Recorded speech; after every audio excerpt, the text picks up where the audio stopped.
So hello, everyone. Welcome again to our panel this evening. My name is Ari Maharaj. I use he, him pronouns, and I'm NEDIC's Outreach and Education Coordinator, and honored to be one of the hosts and your primary moderator for today's event. What we'd like to jump into now is getting our panelists introduced, and you can kind of get to hear from all of their variety of perspectives for today. As we introduce them, we're going to spotlight them, so they'll pop up big on your screen as well. And it's just going to be helpful in terms of the recording to make sure that folks can see and hear them okay. So I'd like to, if it's okay, to turn it over to Lucia first for intros. Sure thing. Thank you. Hi, everybody. Thank you so much for coming. My name is Lucia Zaire. My pronouns are she and her. I'm Peruvian of mixed European ancestry and a settler on unceded Algonquin Anishinaabe territory. I have lived experience of an eating disorder, specifically binge eating disorder and disordered eating. And I'm just, I'm just out here trying to survive. Just like the rest of us. So I'm really excited to jump into this discussion, and I'm super grateful to Sheena's Place and NEDIC for hosting us. Thanks, Lucia. We're really happy to have you. If I can I pass it to Meghan next? Hi, everyone. My name is Meghan. My pronouns are she, her. I am a registered psychotherapist and the founder and owner of Bloom Psychology and Wellness. I am a consultant, a writer, and a just mental health aficionado day in and day out. I'm so excited to have this conversation with you all. And I'm thrilled to be a part of this. Thanks, Meghan. We're thrilled to have you here too. And last but not least, Jennifer. Hi, everybody. I'm Dr. Jennifer Mills, but please call me Jennifer. I am a professor in the Department of Psychology at York University, and I'm also a registered psychologist, and I have a small private practice in Toronto, where I see individuals, many individuals who are struggling with eating and body issues and related issues. And as well, my research and teaching at the university focuses on eating disorders. Oh, and my pronouns are she, her. Thank you, no problem. You'll get to see all of our pronouns in our Zoom names too. We really want to make sure that the space is one that we don't misgender folks. So thank you to those in the chat for those asking questions who've had that too. If we ask your questions, we'll be able to make sure that we're not misgendering you as well. So thank you so much. I think where we'd like to jump into this conversation is getting to ask everyone, and feel free to toss this question around as you want to. How have you seen social media impact people with eating disorders? Anyone feel like you want to start off? Really broad, but I think we'll jump into some follow-ups as we go.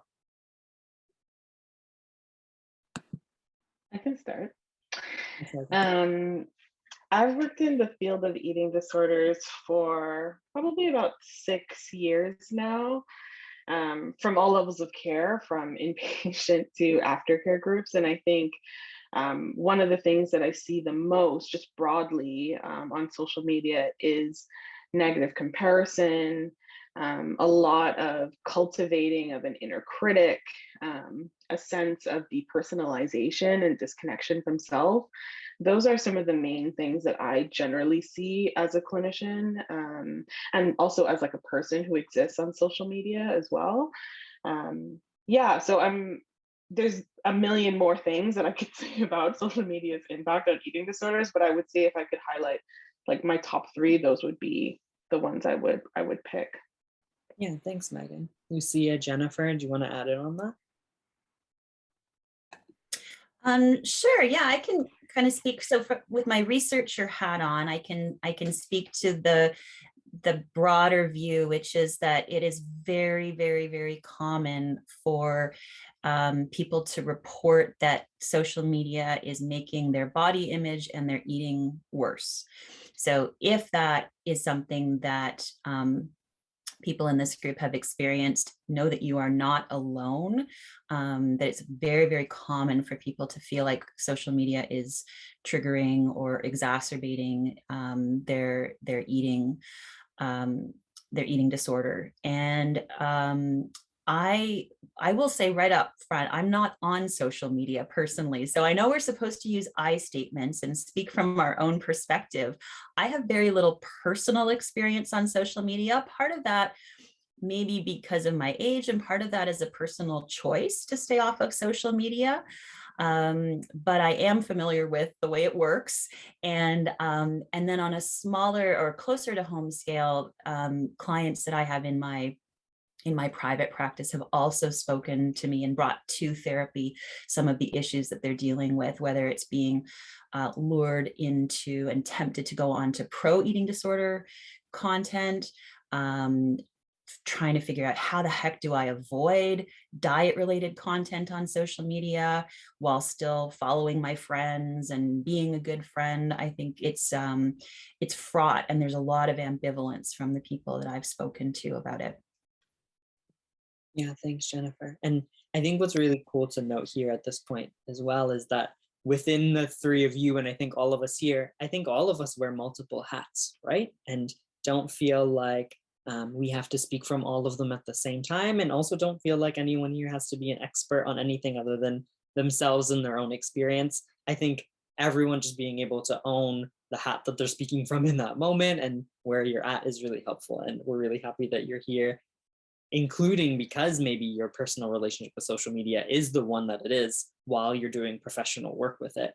It's like so fascinating. And I think we'll get to dig into that a bit more too, especially with our other panelists.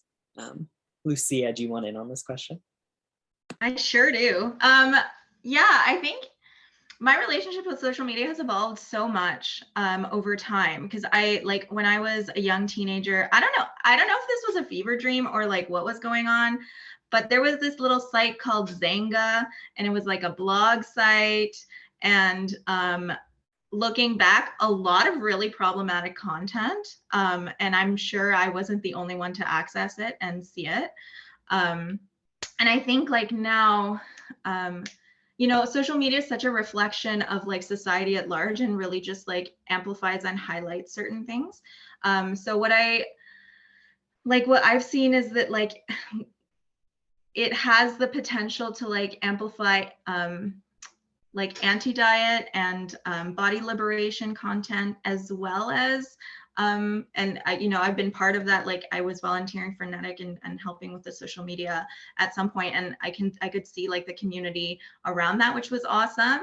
And I've also accessed like other because social media is like everywhere all the time, all around, forever, 24/7. I think especially for younger folks, I think it's hard to, like for me, when I was younger, I think it was really hard to distinguish between something that was like legitimately healthy versus something that came from diet culture. So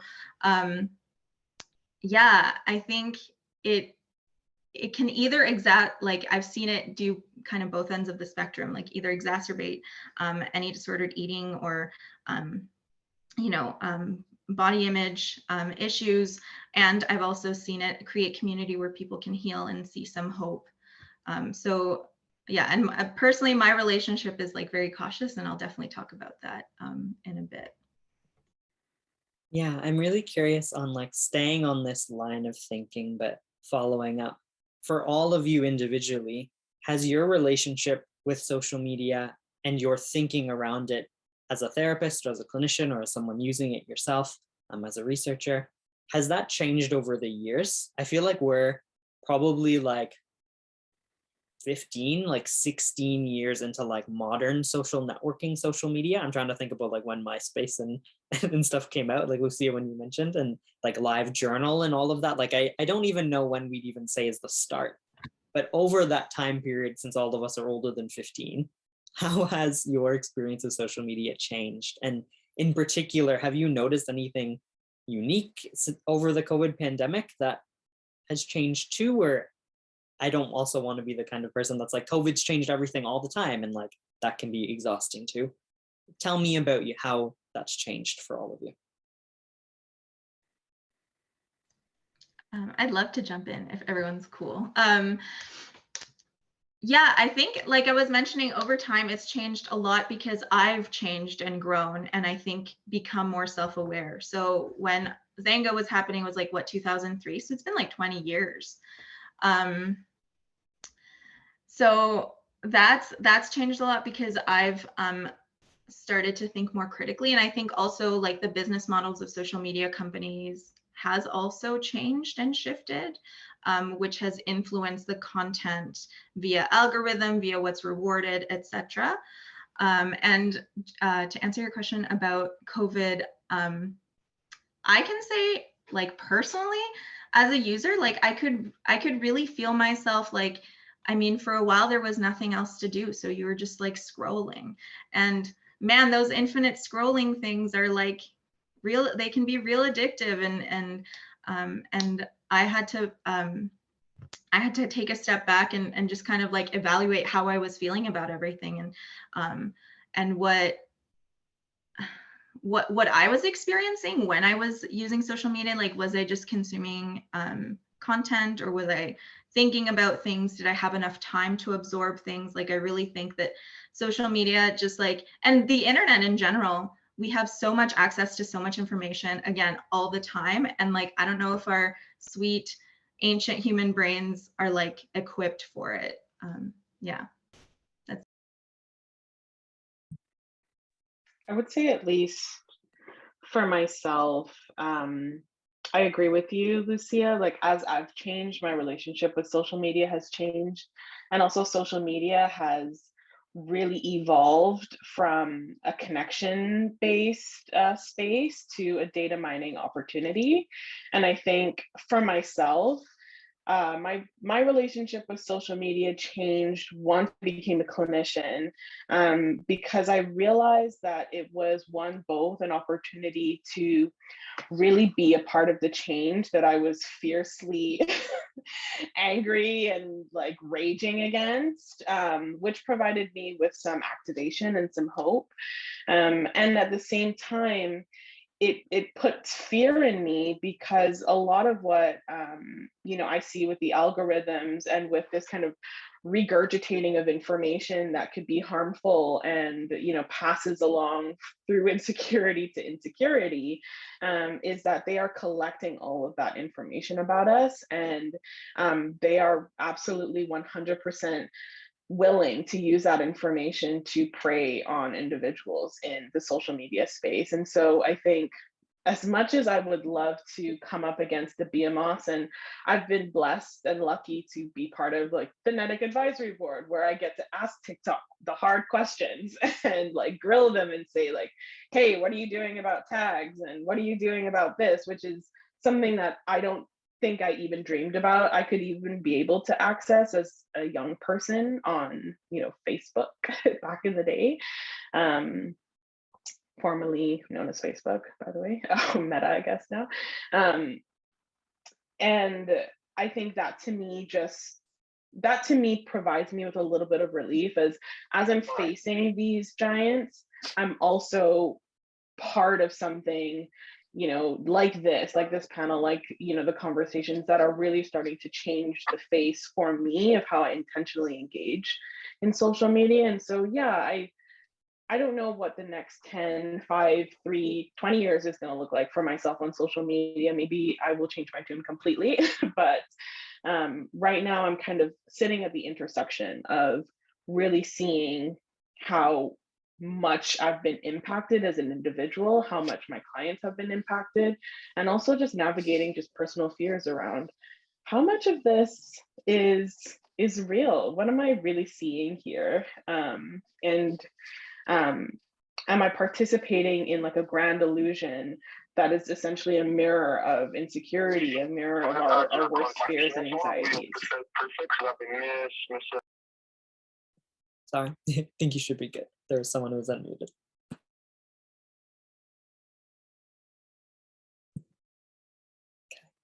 Okay. I'm going to draw folks' attention to the chat too, because we have some interesting things coming in there, where like some folks are mentioning too with the different ways that platforms have changed even too. Like we've heard people mention Meta and Instagram and TikTok and etc. And like the different ways that even the mechanism of control can come up in what the control that an individual user has over what they see, over the way their information is used, the way that the systemic nature at which like we can and can't contribute to policy. And I feel like that's something that's been a really difficult part of people like learning about and getting more and more informed about this topic in particular. I feel like we could have held a webinar on social media and eating disorders at any point in social media's existence, but I think it's really interesting that it's happening now, because when I hear you both, Lucia and Meghan, so far share this like intersection of where you're at, I feel like lots of people are at that crossroads of like, what do I do now that I'm starting to think about that?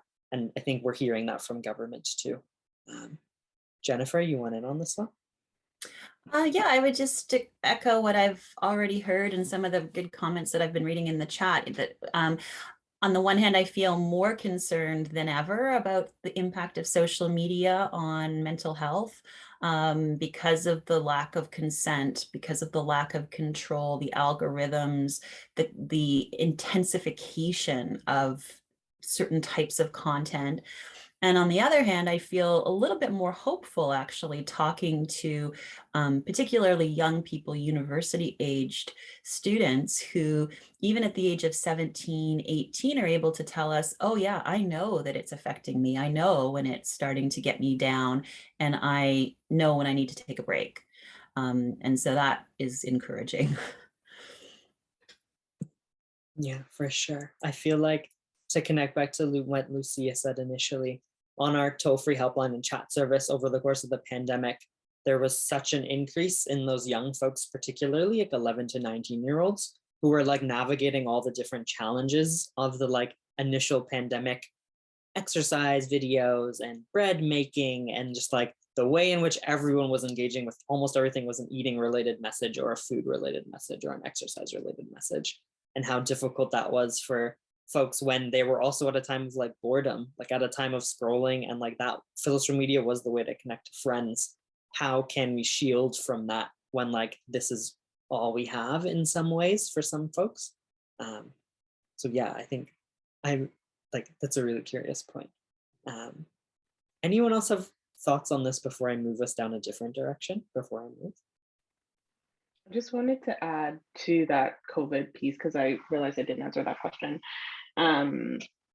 One thing that I think was really interesting about the pandemic was that a lot of the dialogue was driven by folks who maybe are a little blissfully ignorant of how much food and exercise can be a major concern for folks in the ED community. I think a lot of people were encouraging, and reputable doctors and researchers were just kind of blindly saying like, hey, get out there and exercise and do these things, and focus on being in your body and doing all of these kind of wellness, quote unquote, activities, without really realizing or having any awareness of a community like the eating disorder community, like folks who struggle with their body image, who are maybe even just on the cusp of disordered eating or have been struggling with it for a while, or in active recovery or long-term recovery. And I think that's mainly the frustration points of the clients that I saw and the folks that I talked to, is that it felt really invalidating to constantly be put up against in an environment like COVID, where there's this expectation for quote unquote wellness, but wellness was not really being considered from a holistic perspective, where folks can access wellness in different ways, and language was being used more precisely to describe how we can access comfort and safety within ourselves without the traditional ways of engaging in wellness that could be really harmful for folks that have an eating disorder. So I just wanted to make that point in case people kind of felt like they were being gaslit by all of the articles that came up, because every other day I would get an email from a client saying, did you see this? Like, I can't believe they're recommending this. Like, why did they say that? And, it's just so harmful, and just feeling like there was not very many voices at that first influx being able to say, hey, like, have you thought about what this is doing for folks in the ED community?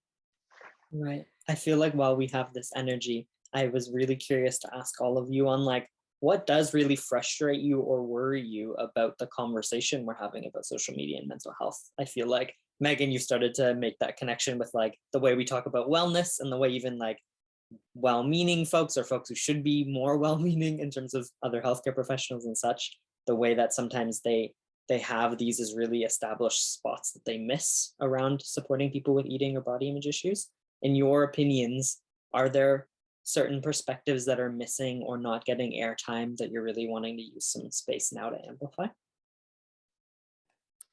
A couple things go through my mind. So men's body image is still kind of like the risks and the issues that men deal with, as well as non-binary folks, really understudied and undervalued. I have 3 teenage boys, and it really worries me when I see some of the content that's very much focused on hypermuscularity, for example. So that really that concerns me, and also changing body ideals. So, you know, more curvaceous body types, slim fit type of things. I hope that that's not a triggering term for people to hear, but it just kind of is a label to describe a certain body ideal that's shifting. And on the one hand, people, I think early on thought, oh, this is a good thing, you know, it's more diverse body, a more diverse body that's being shown. But of course, we now know through the research, it's actually not actually a better, it's not a better thing. It's still completely unattainable. It can still lead to body modification practices that are totally unhealthy. So yeah, so it's not just, so anyway, so those are some of the things that can concern me about the conversations, that there's kind of these corners and pockets that might be getting worse and worse that aren't really getting enough attention, in my opinion. Lucia, anything you want to amplify here? Yeah, thank you, Jennifer, for bringing up men. That's definitely, and non-binary folks as well. Like that's definitely something that like plays into many misconceptions that people have about eating disorders and how they work and who they affect. It's very like everybody. The answer is everybody, unfortunately. For me, I think one thing that I get kind of frustrated about is like, I don't know, I'm like a millennial, and like when I was growing up, we would talk about like the media, blah, blah, blah, as if the media was like not part of like society inherently. And I think we're doing that with social media. And I don't know if I was talking about this just now, but I do see social media as like a very real reflection of where we're at as a society and what's being valued. So I think like that's kind of part of the conversation that like I think is really important, that we need to be having a bit more, maybe in different spaces. I don't know what the answer is, but I do worry that we just say kind of like, well, social media is like out there and like social media is bad, but like social media is just, I think, showing us where we have opportunity to change and shift, and like it's causing harm. So like where can we, like what can we do about it as a society altogether, and as individuals? So yeah, I think that's like definitely something that I think needs to be talked about more. Yeah, I'm seeing some folks in the chat riff off of that comment too, with respect to the ways in which, like, when people have been on certain platforms like TikTok or Instagram, for instance, trying to like make best use of the features that are currently there to try to have their feed reflect what they want to see. Because I feel like sometimes it's the like powerlessness of just feeling like I'm just at the mercy of my algorithm, and it can just feel like that doom posting about it. And there are some folks sharing that like they found some features recently on TikTok that find it helpful to limit triggering content. And then I'm curious, I guess, to hear from all of you along that frame of how do you help people check in with themselves while engaging with social media? What does that look like in your, knowing that I feel like generalist advice is really difficult, but thinking about knowing that that's the case. What might that look like for you as an individual human yourself, or what are some common trends that come up when you're having a conversation with helping someone with their relationship with social media?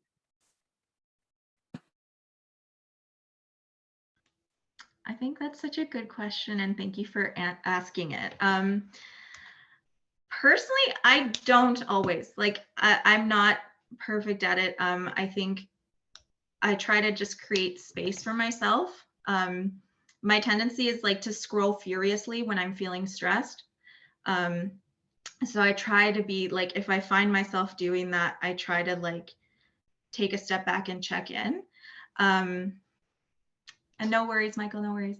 I think my answer is deeply boring and unsexy, which is I just try to be in touch with myself, and it's a moment by moment thing. And sometimes I suck at it, and sometimes I'm awesome at it, and it really depends. So to check in with myself, I think I really,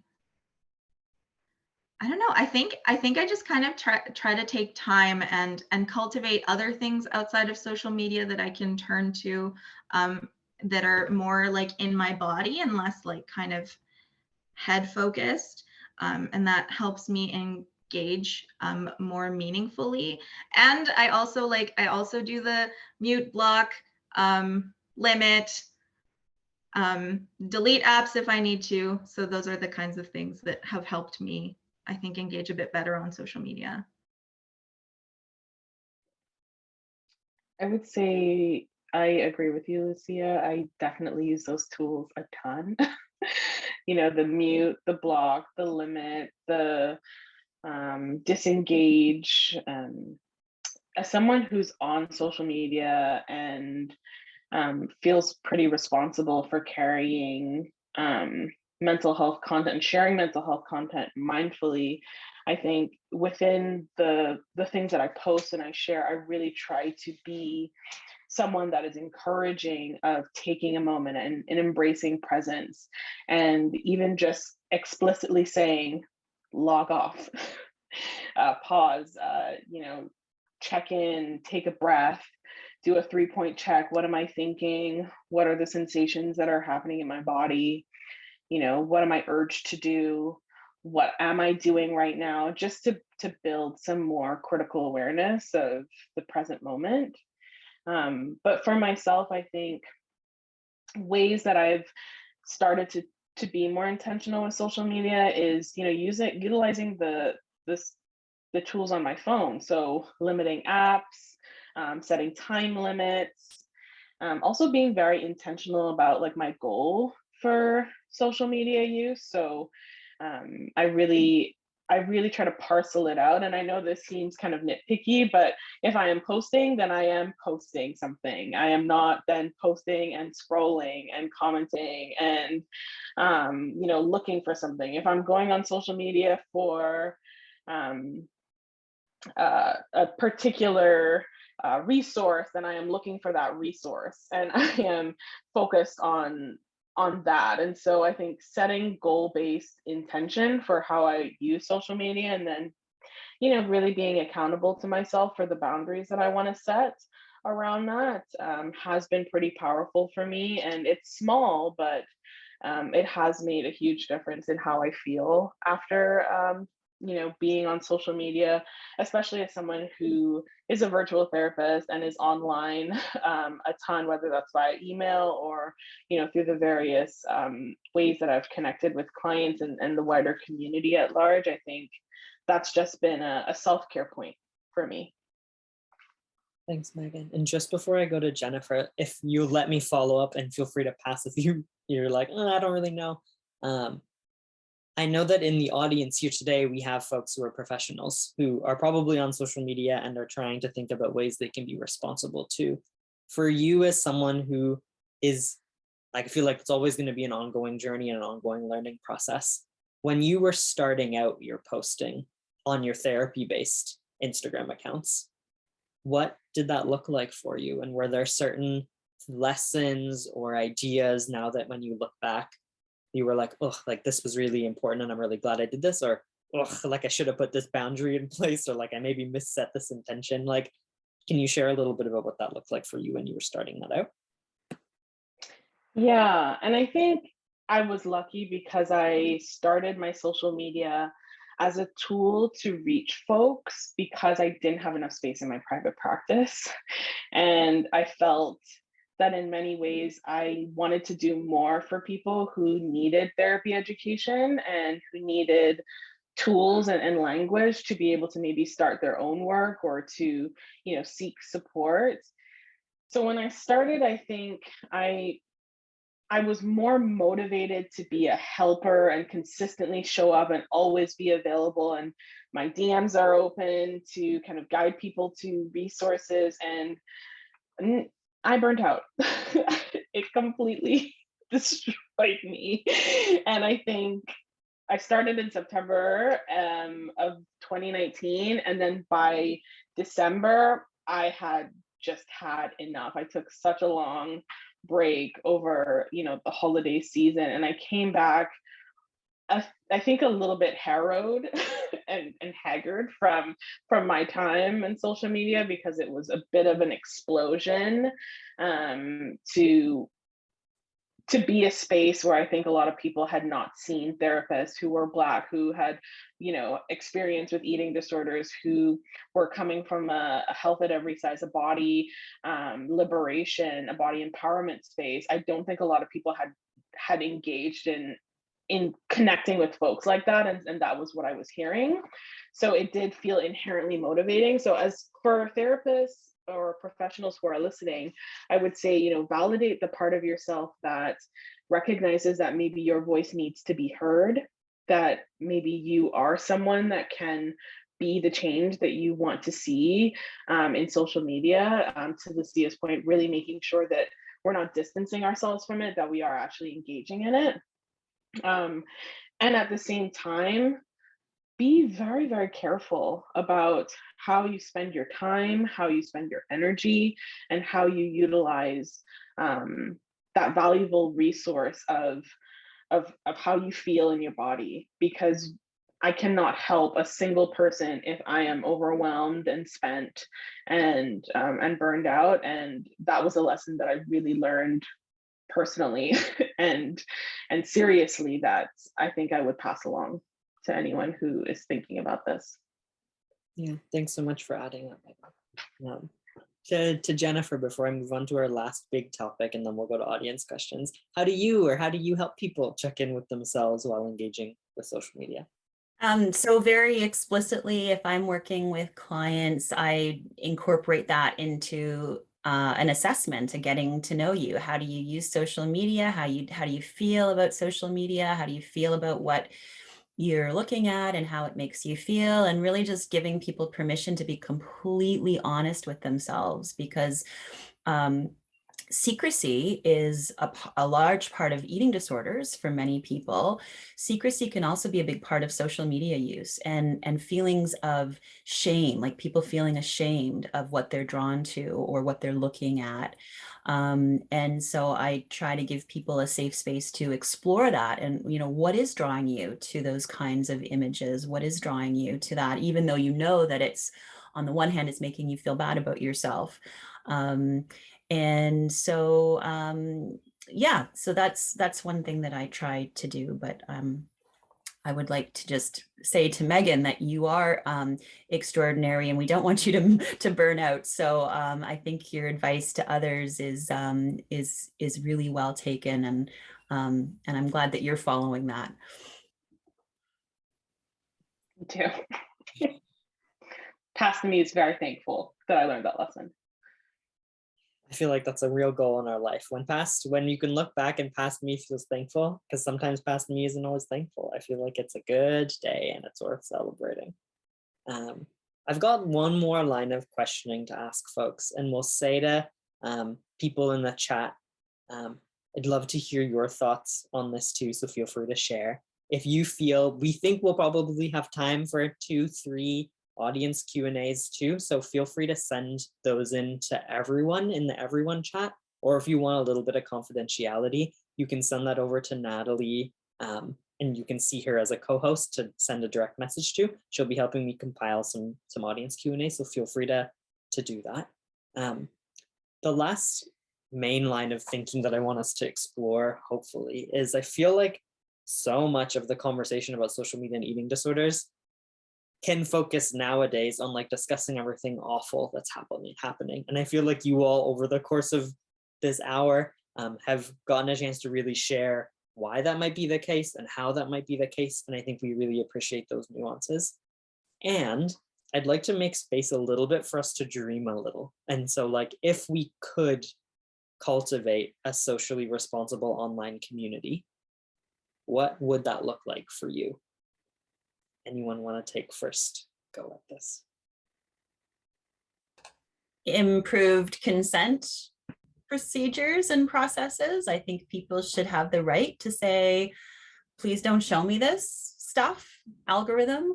And I'd like to, avoid looking at certain things. And I think that would be my dream, is for people to have more control, more consent. And I think that would go a long way. I love that idea of more informed consent. I feel like I'm prey to the terms and conditions on these applications and websites, and it just feels predatory and unethical at times to be caught up with that. If I could dream, I would say, I think what I would want for this space is to become, again, an opportunity for connection and empowerment, and that be a value that is held by those who are running the show and those who are participants in the social media circus, as I like to call it.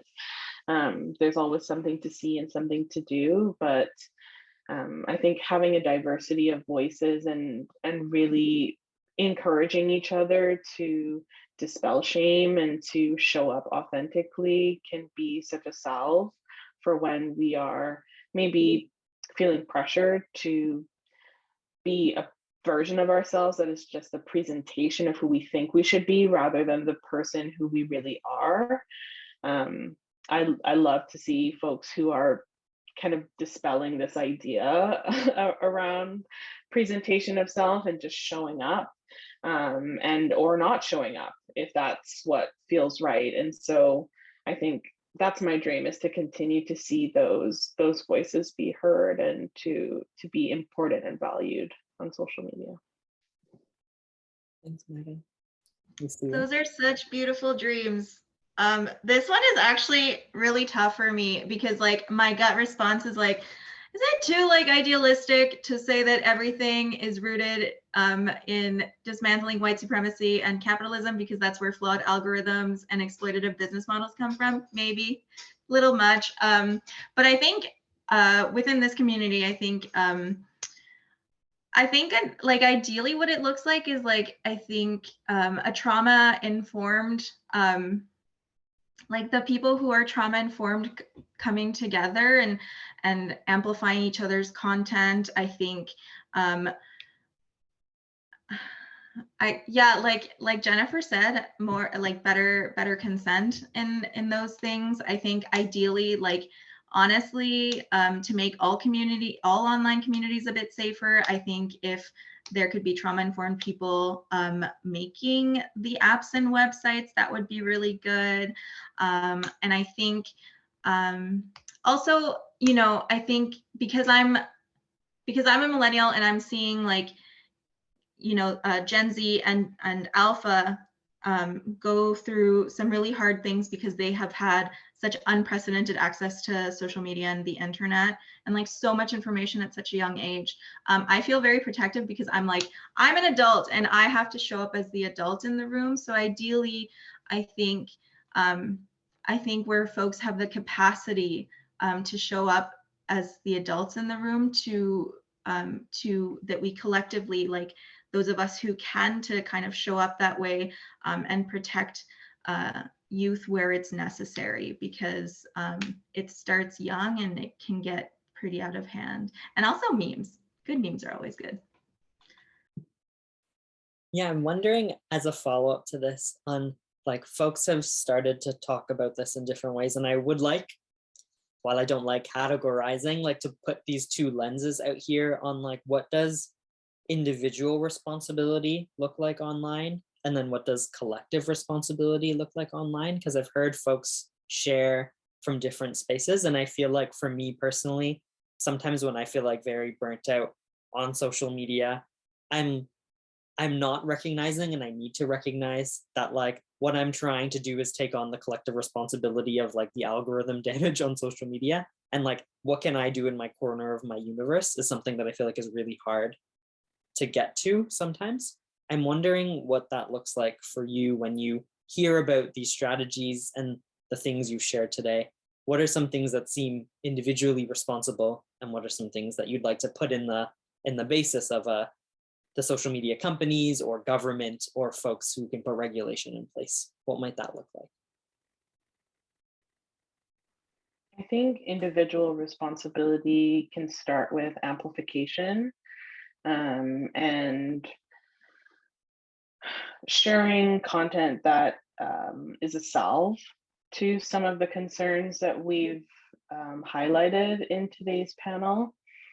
I always smile whenever I see a fellow ED therapist or someone put something out there with such thoughtful and mindful intention, knowing that someone who's having a bad day could read it and might feel a little bit better, as well as amplifying voices, non-binary voices, Black voices, Indigenous voices, voices of people of color. It does feel like a big wave to address capitalism and white supremacy, and I think all of the isms that exist in our world that can impact how we show up. So I think individual responsibility can really start with amplifying and doing that work to make sure those things get seen.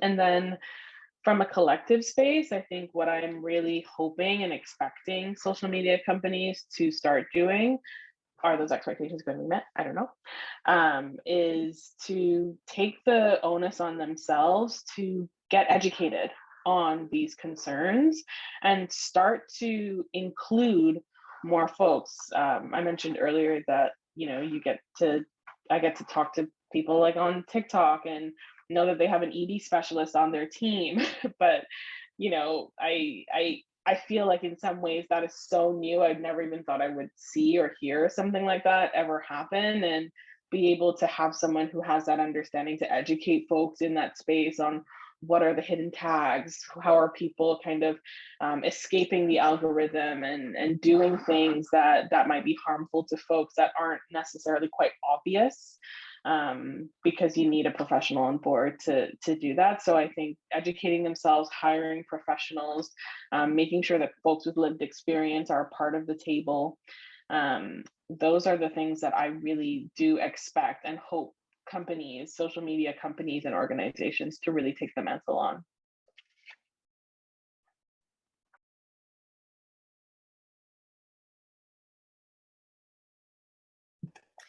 Yeah, I can just jump in, and I agree with everything that Megan said. I think also,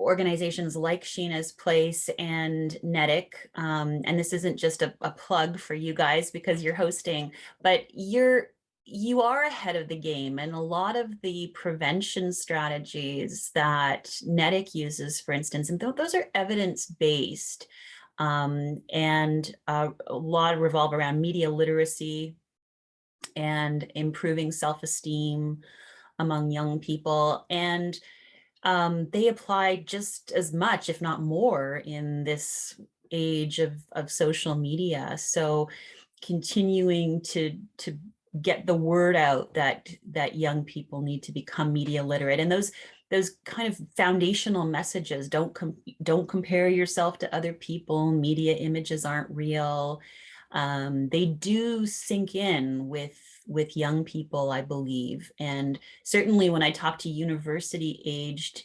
individuals, they say that those kinds of messages were really, really helpful for them to hear around puberty. And beyond prevention of eating disorders, the prevention of anxiety and depression and all sorts of mental health problems could be not solved or prevented completely, but it could be helped with social media literacy. And one follow-up on that note, because I feel like sometimes it's important too, that I hear and see sometimes folks from a really well-intentioned place thinking about using things like disclaimer labels and stuff on social media. And I feel like there are a lot of interventions that we might read about or see. And I know that there are some research evidence that is saying that there are some things that seem to be working and some things that seem to be not working. On the not working side, is there anything, Jennifer, that you feel comfortable highlighting as some things that they're like, I see where people are coming from with this, but I don't know about X intervention? Yeah, we've done some research in my lab. Others have done some really good research on disclaimers, and the bad news is they don't seem to work very well. Part of the reason that it actually draws the viewer's attention to aspects of an image that's been photoshopped, for example. And so what we hear from people who are looking at images with disclaimers is they'll say, oh, I know it's not real, but I still want to look like that. Or I know it's not real, but I still want that thing that is being shown. And so, yeah, they don't actually, unfortunately, they don't actually work.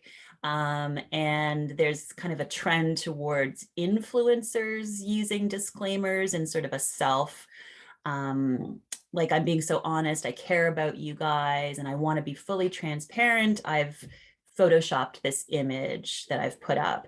And again, there's no evidence that it actually prevents social comparison or prevents people from feeling worse about themselves after they look at them. So yeah, I don't want to say we've given up on disclaimers, but it doesn't seem like they help all that much. Well, thanks, Jennifer. We appreciate it. Lucia, you want in on this? Yes, please. Jennifer, that's really interesting to know. Noted. And I think that just kind of reminds me, and it's just a little off topic, but it just reminds me that there's what we know like logically in our brains, and then there's like how our nervous systems react and how we actually behave. They're not always congruent. I think as like as adult individuals, especially when we're like engaging with social media, we really carry the responsibility of knowing our own boundaries. So a lot of self-awareness, which is hard, and it's a skill. So you practice it, but it is hard. And accepting those boundaries and playing within them, I think, is kind of within our responsibility. And I think showing up authentically, and to Megan's point, not showing up when it doesn't feel right. And like, again, man, like unfollow, mute, delete, like block if you need to. It's all good. You get to create your space. I think like for professionals who do social media work, I know, like, I've done it before, and it can be really hard because you have to be very mindful of like what you're putting out. And I think being mindful is your responsibility, like to know that what you're saying can affect people, that people are following you and watching what you're saying, watching what you're doing. And if you're posting about anything that's potentially triggering, make sure to do some research. And I think it's okay to make some mistakes as long as you have a protocol to make or like to repair it, and as long as you're open to learning and changing it. And I think like on a policy level, I know it's hard, and I know, like, I don't know I don't know how much stock I put into this, but I would love for there to be like more regulations about like what can be in an algorithm, like, for example, and like and what the penalties are, and that they be significant enough for social media companies to notice. I think that would be amazing. And for social media companies or folks who work with social media companies, I think one key responsibility that or one key question that I would ask is like, would you want your kid or loved one to like on this thing that you're creating? And if the answer is no, maybe there's something to shift there. But I think the responsibility is to be mindful that you're creating something that many people are going to interact with on a daily basis, sometimes on an hourly basis, and just have that, make sure your intentions translate into actions. Thanks, Lucia. I'm going to try really hard, knowing we only have a minute left, to squeak in one audience question, because I've gotten a bunch of themes from Natalie and from folks in the chat around this, because I think we've mentioned it, but we haven't necessarily gone into details, and it might be something for folks to share their details on. We have some participants who are in the space who are in recovery, and they're finding it hard to practice self-care and control what they see on social media, especially TikTok. And they've heard us share about tips that we might have done ourselves or been talking about on ways we've maybe been able to manage our TikTok use, but they're wondering about those specifics. They ask, do you have any tips to help me gain control over what I see on social media? What were some of those strategies that you feel like have worked for you in your use, or you've seen work with other people's use around trying to navigate their content? Anyone? I have a thought, yeah, and I have some kind of exciting, hot off the press research to share. So one of my amazing graduate students, Keisha Gobin, was interested in self-compassion as an intervention for people who are using social media. And we looked at two types of interventions. So one was practicing a self-compassion intervention, and I can share the details if anybody wants to find out more. Before they went on social media versus after they'd been on social media and they were feeling kind of down about themselves. When we used it after they'd been on social media, it didn't work. It wasn't strong enough to override the negative emotions that had been stirred up when they had been on social media.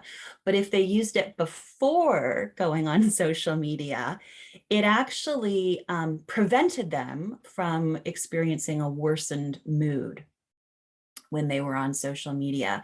So it kind of buffered them. Now, the problem is that a lot of social media uses that kind of mindless, I'm tired and I just want to veg out and I'm not feeling very intentional about it. But if you can catch yourself in those seconds before you go on Instagram or TikTok or whatever it is, and practice something like a self-compassion exercise or a mindfulness exercise, that might help to just buffer you before you go on and see content that could be distressing. I love that.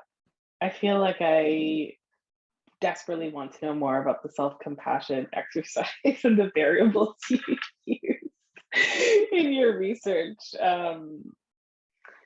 I definitely am going to trial that myself. I think my answer was around self-compassion, but also in a way that I think is more is in a different lens. So often what I see is that folks will be very hard on themselves when they haven't been intentional on social media. They have a good understanding of what they need to do. They know how to hold themselves accountable. We have planned, we have, thought about how to be intentional in that space, and they're not quite getting to that goal of what they want. And I think self-compassion is something that I think is very, very helpful for folks to integrate into their daily life as a salve or as a tool to be kind around being a work in progress and changing these habits that are so ingrained, and they are meant to be sticky. They are meant to get you and trap you. And so I think people put a lot of blame on themselves and really fall into the cycle of shame and criticism around not being successful in doing the right thing on social media. And so as much as possible, when you can catch yourself in a spiral, when you can see yourself starting to be really hard on you about how you're showing up and not doing it right, to really challenge that assumption that you're not doing your best, and that you are giving thought to this, and it is a muscle that needs to be worked in some way, to practice a skill that needs to be continued to be utilized, and it's not always accessible for folks. So just being kind and compassionate as you're going through this process is invaluable. Lucia, anything you want to add in before we wrap up? No, just to echo everything that's already been said, a lot of self-compassion, and yeah, when you're gonna have some moments you can and some moments you can't, and that's okay.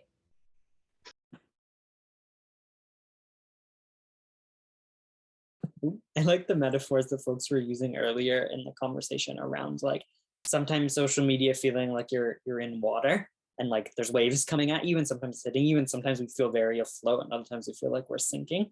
And I think I almost hear self-compassion being seen as like, and like we know that there's land we can rest on too, and like that piece also being really important. So I appreciate everyone's answers to that. We had 2 other sets of questions that we're not going to be able a chance to get to today. What I will do is see if our panelists are open to it, and a follow-up email if it's something that we can get some thoughts on and share out, we will. We'll make sure that we post the links that we've shared in the chat on the YouTube recording of this webinar that you're hopefully watching right now, for those who are watching this recording. And if you can, Caitlin has posted into the chat a few minutes ago the evaluation for this webinar. Your thoughts would be really, really welcomed. And if you want to hear more about this topic, feel free to let us know. We're happy to organize more on this.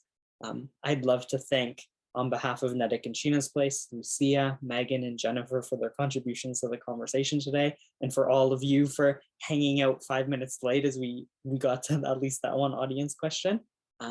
Thank you so much for your time today, and we hope you have a wonderful rest of your day. Take care. Thanks, everybody. Thanks.